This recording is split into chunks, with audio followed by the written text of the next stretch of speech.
Welcome to another Friday night. This is On Fire Family, and this is Happy Hour. Cheers. Cheers.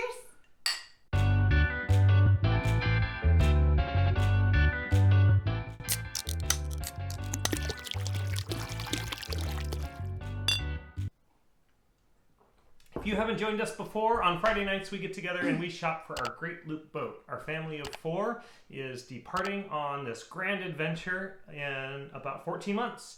So it's getting closer and closer, and we are getting more and more serious about buying our Great Loop boat. We've been shopping for a few months, sharing these happy hour videos with you as we go along, and you have been helping us out by suggesting boats that we may not have considered and factors in purchasing a boat that we may not have considered, and for that we are very thankful. Tonight, Patricia on Facebook, who follows us there, Patricia. thank you Patricia, suggested a Nordhavn, and normally we would just say nope, too expensive, or we would laugh at it, out of our budget, but it's fancy. I went looking just to dream, and we found one that's not that far out of our price range. And so tonight is a little bit more fun than serious, but we'll go through it and maybe see if it is an option for us and our family. We certainly follow all these same YouTube channels that you do of people on these amazing Nordhavns doing mostly blue water cruising. So it's not necessarily a boat that would be perfect for the Great Loop, right, but for sailing around the world, you betcha. And we'll get into this one and see. This one is probably the lowest priced Nordhavn on the market right now, which is why we even would think about clicking through it. Yeah. We're not going to click through a $750,000 boat, but at $209,000 in Belfast, Maine, let's click through and see what Now, we have talked multiple times about finding a boat up north, and it doesn't get more up north than Maine. It's north of the Great Loop, but, you know, north is north, and we can start that in the summer. Yeah. It could be all kinds of fun. Nordhavns have things that we've not talked about on this channel, and we don't normally see on boats. So this will be kind of fun anyway.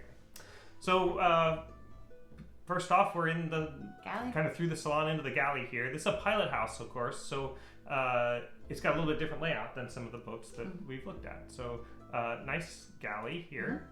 And then looking back out into the cockpit, which is nice and has line handling. That's nice, but what is that?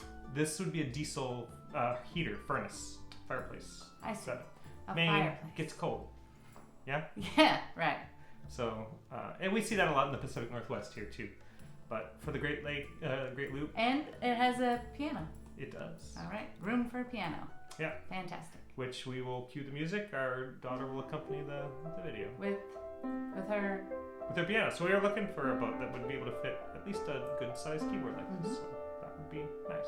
And I like, of course, Nordhavn is renowned for their build quality and finishes and, you know, blue water capabilities. So It's real nice woodwork. not a surprise to see teak and holly cabin sole. A nice. I like the dinette a lot. Dinette. Lots of room for Hanging games out. and homeschooling and eating, lots of eating. Mm-hmm. So here we go upstairs into the pilot house, downstairs into the master stateroom on this particular layout. Okay. And so here we are in the pilot house. So this is all about being safe in big water. So stabilizers, the whole thing. Is this the first one we've looked at with stabilizers? No, we've seen some. For the Great Loop, it's not something that would be a must-have. It's not even maybe even something that would be a nice-to-have. It's possibly something you'll get caught on some debris and get broken and have to fix, is my opinion on it. It would come in handy crossing the Gulf or maybe To the Bahamas. in Lake Michigan or maybe Oh, over the Michigan. Bahamas. But for general navigating, I don't think people prefer a stabilized boat, and it's just one more thing to break. But certainly full complement of fancy electronics up there. And it's a little bit different in that it's a primarily single engine trawler design. Oh. And then it has an emergency wing engine, the kind of the get you home engine if something should break down. Like a backup? So, yeah, it's unique to this, at least for what we've looked at before. So this is the pilot house kind of bench, and then There's a bed? The bed up above. This is for, napping on long passages while someone else is right there. Taking turns? In the pilot house. That's cool. And it's got the table there, so you can hang out. The whole family can hang out. As you pilot. There's a CD player. Mm-hmm. But yeah, nice, comfortable helm station up here. Yeah, very comfortable. And then from the pilot house, this is heading down into the forward berths.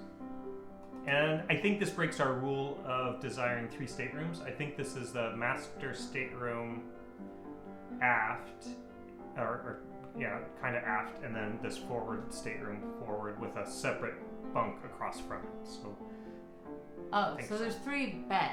Yeah. But so this is a berth forward. Our kids still don't want to share a room, but at least there's 3 beds. Yeah.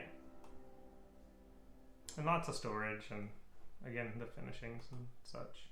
But here's the other berth. But I think it's across from, like I said, the other one. So that would be less preferred for our children, but... and then They're kids. I think 2 heads with full stand-up showers. Yeah, that's nice. It kind of looks like an airplane sink. Certainly some condition issues on this boat too. Yeah, you can see this is some water damage. The master. Yeah. I like the wood and the portables. That's cool. Yeah. And then it has an outdoor exit. From the master stateroom up into the salon. Yes. Salon. Separate from the forward. Oh, okay. Yeah. It looks like it's outdoors up there, but it's just bright. That's just bright. Okay. Yeah. Yeah, it's a hard layout to wrap your head around. And then this is a lugger diesel, which is like a kind of cherry-picked John Deere, is what I'm told. Like this is like the premier high reliability workhorse, and then this is that wing engine Volvo to get you home should the main engine fail, and I think a Northern Lights generator, but really made for long range cruising. And then this is what's called a Portuguese Bridge, so you can stand up there without getting washed over as waves are crashing over the bow, which is a very high bow anyway, so we shouldn't be needing waves crashing over on we will be boating in good weather. Yes. But, always be prepared. Yeah. I mean, but you can tell this is just really set up to be very industrial strength. This is not a plastic toy. This is a serious boat. And then I think we're outside the pilot house and then heading up to the kind of aft deck here. So you could get some chairs to put around the table. That's so nice. This is kind of like your outdoor sun deck-ish. Is this where area. the dinghy would be? Could hoist it up there. I didn't know if there's a crane up there, but there's also davits down here off the cockpit. So yeah. And this isn't an excessively long boat. This is a 46. I was just gonna ask. Yeah. Yeah. So. And then this is unique to most of the boats we've looked at. This is a dry stack exhaust, so you don't have wet exhaust through the transom. This is an actual dry situation. Oh, right. So. And yeah, the flybridge is not really enclosed or anything on this particular boat. It doesn't look comfortable, but it looks. I mean, I like to be out in the sun, so. But it's not. It doesn't look like a lounging. No. Type of a. And this is all. I don't know that this folds down, and I don't know the overall height on this. I know most have a mast that you would need to take down because they get you up into the 20 plus feet. 26 feet even range, right? And whether it's got the fold down mast or you remove it, but this has this kind of radar arch situation and then a weird hard top, soft top, something up here. So we would need to look into how high it is. That's another thing that might. To get out of Chicago, we need 19 and a half feet. Yep. Life raft. So, life raft. Mother-in-law will be happy. It looks like bow and stern thrusters here. Wow.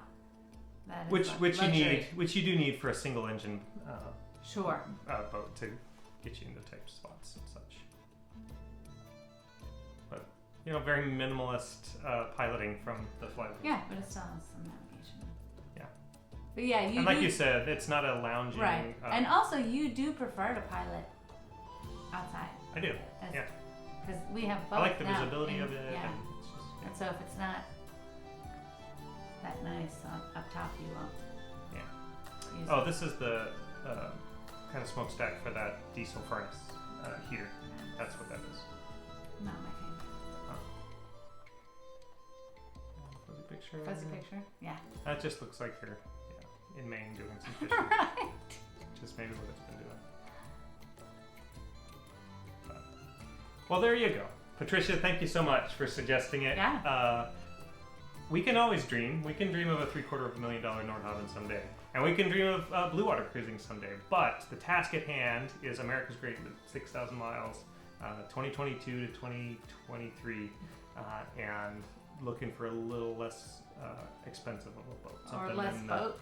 In the $100,000 to $150,000 range. That'll fit under the bridges and fit a family of 4, hopefully with 3 staterooms. But do it in style. Yeah. So thank you for the suggestion. It was fun to look at. Yeah. Especially after watching videos of Nordhavn. Totally. Yeah.